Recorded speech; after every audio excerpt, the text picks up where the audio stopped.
The Razer Viper Mini Signature Edition is the craziest mouse I've ever had in quite many aspects. It has some god tier features and some new things even for Razer, but it also has that fairly insane pricing as well. Let's quickly talk about the unboxing experience. So you get a nice looking box, it's some nice material, and in the box you get extra PTFE feet, Gorilla Glass feet and 2 sets of grips. For me the only thing of extra value is the PTFE feet, but the grip tapes can be nice for some users. One thing I will say is that in my opinion unboxings are fading experiences and sometimes can give sort of a false high quality feel for a product before you actually even use it. And especially with gaming mice, I would much rather have the price of these products be cheaper than have that 1 minute nice experience. You might consider the case to be different for a signature edition like this. I'd still prefer a cheaper product myself, but anyway, let's talk about the product itself. The mouse is mostly magnesium alloy, the side buttons are plastic, the base is plastic, and the scroll wheel is aluminium. It feels actually quite great and it looks nice, which it should do at this price. It's hard to grade how good a mouse should feel at this price, but the Razer Viper Mini Signature Edition does feel very premium and creepy for my skin type at least. In hand it does feel very different to Starlight 12. Likely because the alloy is of different mixture.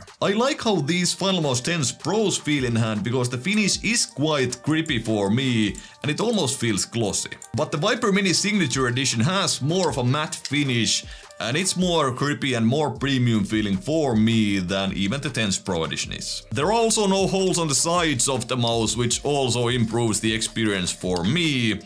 But of course, the back top shell of the mouse is pretty much only holes. The exoskeleton doesn't really bother me with my hand size and the way I grip the mouse, so the bottom of my palm is contacting the mouse a little bit, but of course I would still prefer a solid shell and I would much rather have the mouse be, let's say, 5 grams heavier than it have these large triangular holes. This exoskeleton might actually be more of an issue for you guys and be actually very irritating if you have small hands and you palm grip the mouse. So these parts of the exoskeleton are touching your skin. And this I would consider to be irritating, at least for me. So yeah, overall a solid shell that would be about 5 grams heavier would be a safer option. And from this we can talk about the weight of the mouse. So the Viper Mini Signature Edition weighs 49 grams. It feels very lightweight for me, especially when I claw grip the mouse. And it would still feel very lightweight would it be 55 grams or something with a solid shell. I've seen some people complain about the weight and the fact that it is magnesium, has holes and is only 49 grams. But I think we've gone a little bit too much forward with the lightweight. It's not that important for the mouse to be under 50 grams, in my opinion at least. Pretty much all the features are very good as they should be with this price, but we will quickly talk about the click feel and the performance. The new 3rd generation optical switches feel good. They are quite snappy and tactile and still light, which I absolutely appreciate. So they are very functional in game with the extremely low click latency for a wireless mouse and this light actuation. At the moment there is really nothing new about the performance of the Viper Mini Signature Edition. The motion latency is extremely low, it's on the level or even lower than on most wired mice. And the click latency is the best on any wireless mouse and better than most wired mouse also. Essentially it's the same 3950 as in the Lethalor V3 Pro and the Viper V2 Pro. One interesting aspect about the Viper Mini Signature Edition is the fact that it actually has fast charging and it's about 90 minutes for a full charge, but that's not the interesting part. It's a nice thing to have in itself for sure, but that kind of makes me think that is Razer planning to have this mouse as their first 8000Hz wireless mouse. Fast charging is of course beneficial no matter what polling rate you have, but most benefits you will get with higher polling rates and 8000Hz should eat the battery even faster than 4000Hz does. And that makes me think that is Razer planning this mouse to be their first 8000Hz wireless mouse at some point. Maybe with a firmware upgrade or something, and of course this is just speculation, so I don't have any facts about this. Now let's continue on, and I think that you guys have most likely watched many reviews of the mouse already and saw that Boardsy and Badseed, for example, both had some slight issues with the quality of the mouse. So let's talk about that a little bit and why I actually think that these reviews showing issues is actually proving to be good for you guys who are actually considering to buy the mouse. So Boardsy had an issue with the side buttons, and for Badseed the main mouse buttons were misaligned. Neither of these issues issues is there with my unit. And like Badseed explained in his YouTube short, the side button wobble that is there,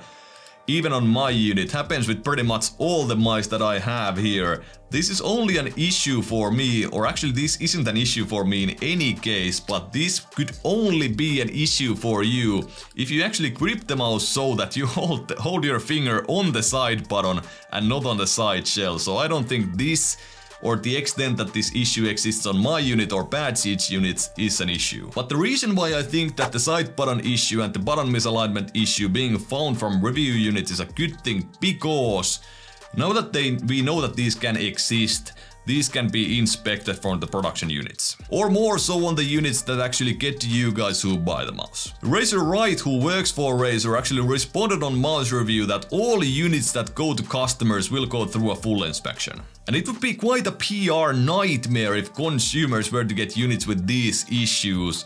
So in that regard, I have faith that Razer will run another inspection for these specific issues. Of course, there may still be some bad units that go out, but I myself have had, for example, good experiences with Razer support, and if you get something this expensive, this premium, you most likely will get some VIP treatment, so you will get a free unit for sure delivered to your home. Compare that, for example, the final mouse Starlight 12, and yes, of course, this mouse is $100 cheaper, which is crazy. But my unit, for example, has really bad issue with the left click. It has this sticky kind of feeling. I can post a clip from my review. Basically, it just feels very sticky, very bad and quite heavy. And if I would want to get this fixed, I would need to send this to Final Mouse, pay for the shipping, even pay for the spare parts if I've understood correctly. Then it can take something like a week or two to fix, then they ship it back to me.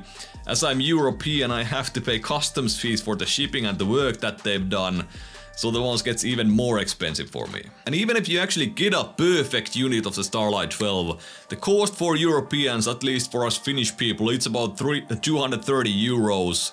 So it's 50 euros, I guess. I don't know the European pricing for this, but I hope it's going to be that 280 euros. So it's 50 euros cheaper than the Viper Mini Signature Edition. Shape is subjective. I really enjoy the Starlight 12 small shape myself. I really enjoy the Viper Mini Signature Edition or the Viper Mini shape. I love them both. But basically, yeah, by far the more premium feeling mouse here is going to be the Viper Mini Signature Edition. And of course, if we talk about the objective features, the performance is of course quite a lot better on the Viper Mini Signature Edition. I hear Final Mouse is coming out with the Hyperlight, which is 4000 Hz, 190 bucks, so 230 euros for us Finnish people at least. And it might be interesting, but I doubt it will ever reach the performance of the Viper Mini or the Deathera V3 Pro or the Viper V2 Pro. On the other hand, there is also the aspect of collecting rare mice, like for example, all the Starlight 12 editions are limited edition in a sense that there is a number of units of them, and more won't be manufactured. If that is something that you are interested in, the Viper Mini Signature Edition won't be very limited in that sense that more will be manufactured all the time. In any case, I think it's much less likely for the Viper Mini Signature Edition to have issues compared to, for example, the Starlight 12. And the likelihood of there being functional issues is very low now that we know that every unit will go through full manual inspection. People of course often ask me that should I buy this mouse, should I buy that mouse? I usually do not want to drive you guys to a buying decision or not. I want to give you the best information I can so you can make the decision yourself. As educated decision as you can, of course. And in this case, I think it's much more important for me to not drive you to any kind of decision or not. So yes or no, it's not my decision, it's yours. And I think it's very important for you guys that if you buy this mouse that you're gonna get it because you want it sort of as a collector's item. It's a signature edition anyway. So I would say the only way for me to make sense to buy a mouse in this price range that costs this much is pretty much if I just want the experience, if I want to collect it myself.